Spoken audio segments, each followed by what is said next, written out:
Presiden nomor urut 02, Prabowo Subianto siap menjemput dan memulangkan Rizik Syihab ke Indonesia jika dirinya terpilih menjadi Presiden RI 2019 mendatang. Saya bersama Pak Airlangga, Gus Imin, Profesor Yusril, Pak Sul Hasan dengan tokoh-tokoh semua, kita tidak malu-malu. Kita adalah tim Jokowi. Kita tidak malu-malu. Assalamualaikum warahmatullahi wabarakatuh. Waalaikumsalam warahmatullahi wabarakatuh. Kita sampai di sebuah proses ruang tayang dibacain berita. Bung kameramen dipersilahkan membacakan beritanya. Siap, terima kasih Bung Alfian. Hari ini kita dapat berita lagi dari Prabowo Subianto, Bung Alfian. Diberitakan oleh TV One News. Judulnya adalah Prabowo, pemimpin harus punya akhlak kesetiaan, bukan pagi tempe, sore tahu. Nah, Bung Alfian, apa respon Bung Alfian? Dan menurut Bung Alfian, apa sih makna kesetiaan dalam politik, Bung Alfian? Silakan, Bung Alfian. Bismillahirrahmanirrahim. Kesetiaan dalam politik, kalau ditanyakan kepada saya yang memang telah memantapkan hati di garis perjuangan politik Islam atau Islam politik, kesetiaan politik itu adalah kesetiaan kepada cita-cita, kesetiaan pada pencapaian menuju pencapaian cita-cita dengan rumusnya, niatnya, caranya, dan tujuannya. Itu mungkin bagi saya bisa jadi hal yang membuat saya tidak bergeming untuk pemihakan-pemihakan yang selama ini saya lakukan. Begitu, Bung kameramen. Iya, Bung Alfian, karena di postingan ini banyak yang berkomentar, apakah Pak Prabowo, apakah setia itu yang dimaksud adalah ulama masuk penjara, Pak Prabowo masuk istana? Ini kan menjadi pertanyaan, Bung Alfian. Jadi dulu kan kita sama dengar atau sama tahu atau sama mengikuti, Bung Alfian, arahan-arahan dari hasil Ijtima Ulama, Bung Alfian, bahwa tahun 2019 kita mendukung Pak Prabowo. Bahkan Pak Prabowo berjanji akan menjemput Habib Rizik ke Arab Saudi. Timbul tenggelam. Pak Timbul. Nah itu, Bung Alfian, kita kan berpikir, Pak Prabowo akan membersamai umat, membersamai ulama, tapi pada faktanya tokoh-tokoh yang memperjuangkan atau membela lah dalam situasi politik tersebut banyak yang masuk penjara, Bung Alfian. Tapi beliau justru malah masuk istana dan tidak ada omongan pada ulama-ulama yang masuk penjara. Itu mungkin fenomena itu apa yang ingin Bung Alfian sampaikan? Ya, yang jelas kita tidak bisa berharap pada orang yang sebetulnya tidak punya sesuatu untuk memenuhi harapan kita. Yep. Itu mungkin penting buat pemirsa. Dan fenomena seorang Prabowo Subianto, dia adalah sebagaimana yang dia tampakkan hari ini, yang juga dia tampilkan pada hari sebelumnya, dan juga pernah dilakukan 20, 30, 40 tahun atau beberapa puluh tahun yang lalu.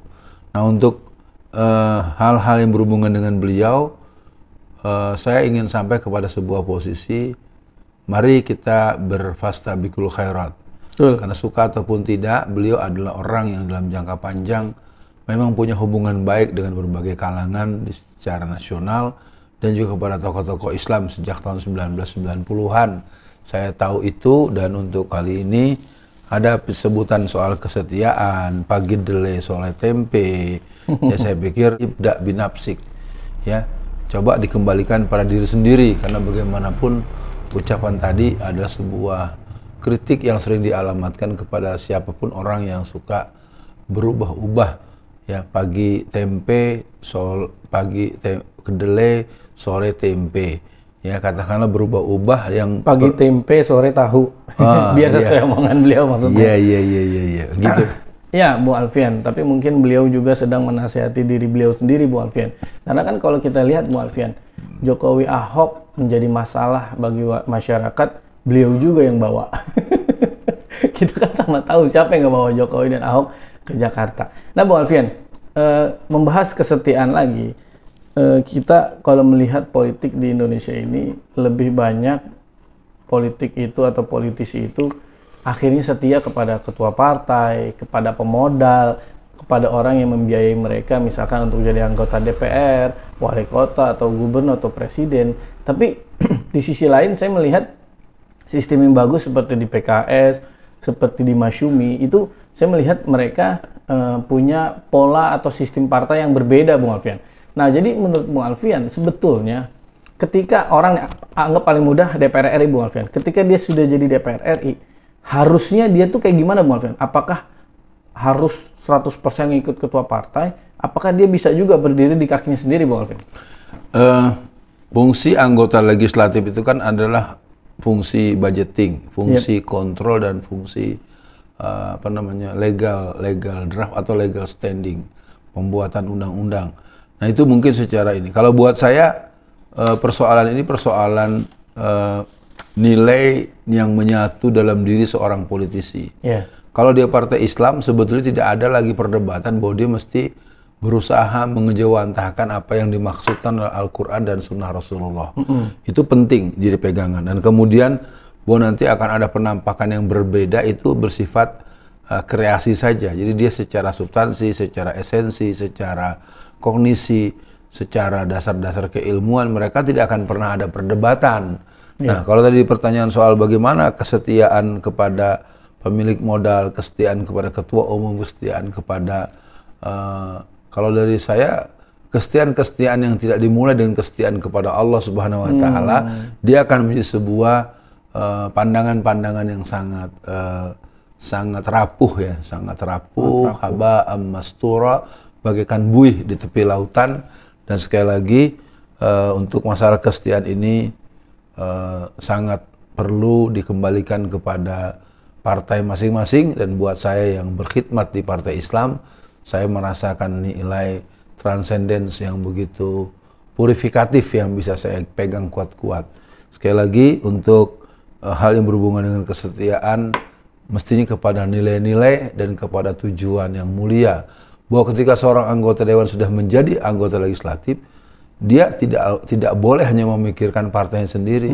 Pertama, dia harus memikirkan bangsanya, memikirkan masyarakat secara umum, dan kebijakannya pun juga tidak bisa, yang dibenahi jalanan yang hanya di dapil di mana saja.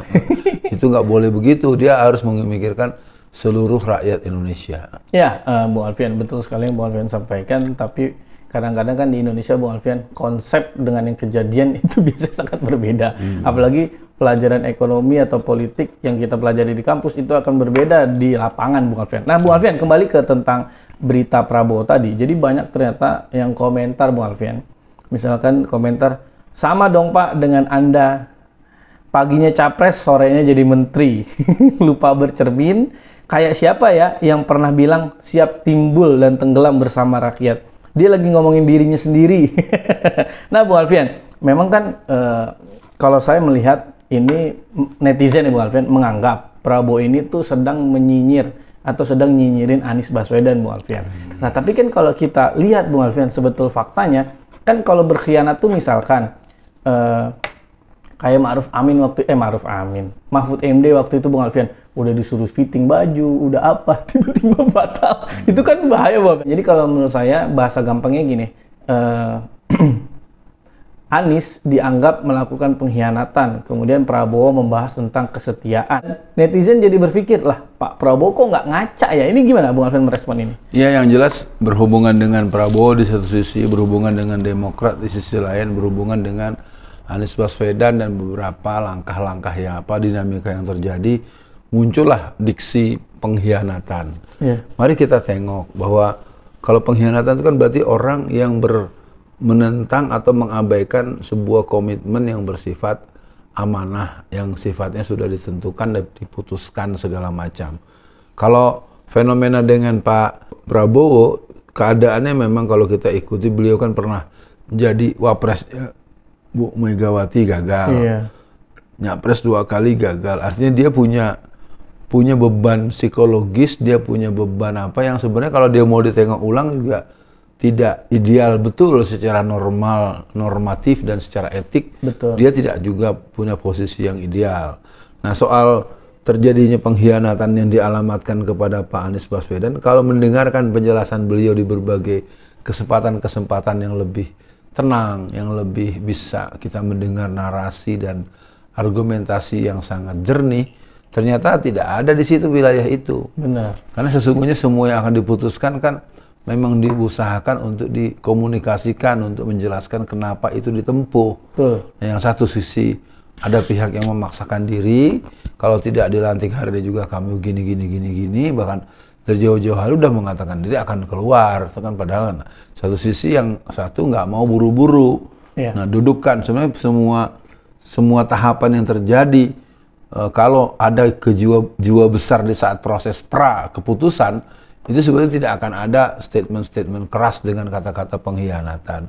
Nah, kalau mau introspeksi diri ya, katakanlah dulu yang pernah menjanjikan kepada Hidayat Nur Wahid siapa, tahu-tahu membatalkan.